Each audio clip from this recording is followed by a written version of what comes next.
Türkmenleriň tarihdaky goýan ýyllary hemmelere ma'lumdyr. Bu ýyzyň Hindistana çenli ýetenligi hem geň habar bolsa gerek. Ýöne has giňişleýin maglumat hiç birimize zyan etmez. Bu ýerde hökm süren iň ulu türkmen döwletleriniň biri hem Delhi Türkmen döwleti. Bu döwlet iki asyr ýaly döwür içine alyp türkmenleriň däp desturlaryny bu ýerlere tanatmagy, görkezmegi başarypdyr. Muny häzirki döwürde ulanylýan türkmen sözleri de tasdikleýär. Hindistanyň köp ýerinde türkmenleriň guran kärizleriniň türkmen sunatynyň ýyzlaryny görmek mümkin. Bu da Hindistanda türkmen döwletiniň bolandygynyň kiçiräk bir şaýady. Ýokarda beýan edişimiz ýaly Delhi Türkmen döwleti 200 ýyl ýaly uly döwür hökm sürýär. Bu döwleti 1206-njy ýylda Kutbeddin Aýyby gurýar. Kutbeddin han 4 ýyl hökm sürmegine garamazdan Aligar, Lahor, Benares, Penjab we meşhur Bihar galasyny basyp alýar. Aýyby aradan çykan soň onuň giýewleri hökümdarlygy aýakda tutýarlar. Giýewiniň geçmeginiň sebäbi de Aýybyň erkek çagasynyň ýoklugydy.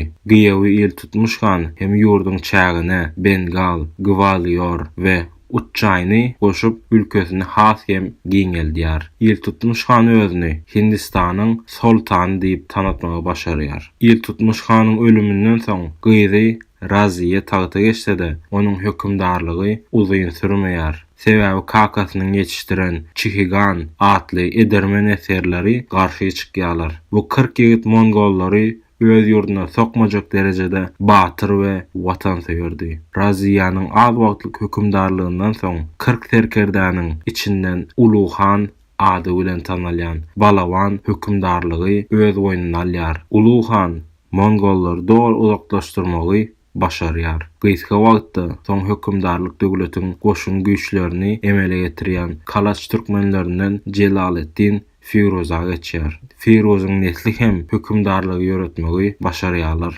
Ýene Firozyň neslinden bolan Muhammed Kalaç, Malwa, Rajputan we Gujaraty özüne birikdirýär. Muhammed Sultan Azam diýip tanalyp başlanýar. Muhammediň ölümünden soň agzalalyk çyksa da Gıyasetdin Tugluk tagta geçip ýurdy nizama salmagy başarýar. Suw kanallaryny açyp ýurduň suw aladasyny aradan aýyrýar. Ogly Muhammed Tugluk paýtagt Delhi'nin adyny Sultanpura öwürüp Günnogurdaky Deogire geçmegi bilen ýeni agdalylyk baş görkezýär. Mundan soňky Firuz Tugluk ýurda parahatçylygy getirmek bilen meşgullanýar. Emma bu Demirgazykdaky Temirleriň hökümdarlygy sebäpli Hindistana türkmen akymynyň kesilmegi bilen has hem kynlaşýar. Yerli güýçlere garşy durmak kyn hala gelýär. Firuzdan soňky 10 ýylda tagta 7 adam çykýar. Agzalalyk sebäpli velayatlar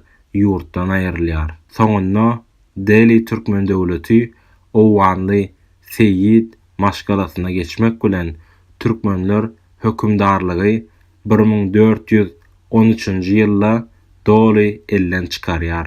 Delhi Türkmen döwleti Hindistanyň iň uly döwletleriň biri bolupdyr. Mundan başga da türkmen hanlyklary we kiçi döwletleri köp bolupdyr.